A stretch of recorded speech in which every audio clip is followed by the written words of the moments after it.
fleuve à Sinnamary, camp de base de 200 techniciens russes travaillant sur Soyouz.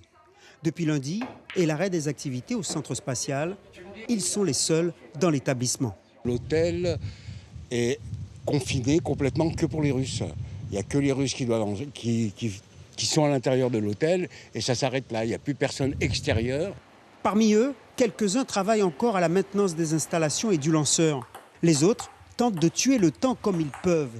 Le seul repas qu'ils prennent sur place, c'est le petit déjeuner. On arrive à passer 1 tonne de fruits par semaine, d'accord ? C'est leur brunch. Donc c'est vrai que pour eux, les Russes, manger le matin, c'est très important. Donc ils mangent énormément. Pour les autres repas, ils doivent se débrouiller. Cathy, arrivée depuis un mois à Sinnamary pour le 24e vol de Soyouz, est déçue de ne pouvoir poursuivre la campagne de préparation.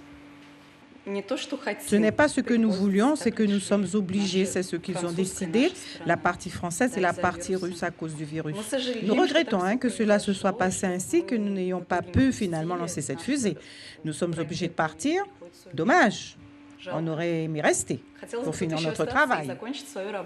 Comme ses collègues, Cathy attend donc de repartir vers la Russie. Un départ prévu en fin de semaine. Reste à savoir comment. Soit par ligne commerciale, soit par un avion affrété par Arianespace pour un vol direct de 14 heures. Quoi qu'il en soit, à l'hôtel, après le départ des Russes pour une durée inconnue, l'avenir devient préoccupant. Quand on va ouvrir, on ne sait pas. Le CNU qui devait arriver, les jeunes militaires, on ne sait pas s'ils vont venir, c'était au mois de juin. Donc, et le Tour de Guyane au mois d'août, on ne sait pas s'il va avoir lieu. Le Tour de Guyane nous faisait respirer un petit peu, mais sinon, je vais dire un mot, on est dans la merde.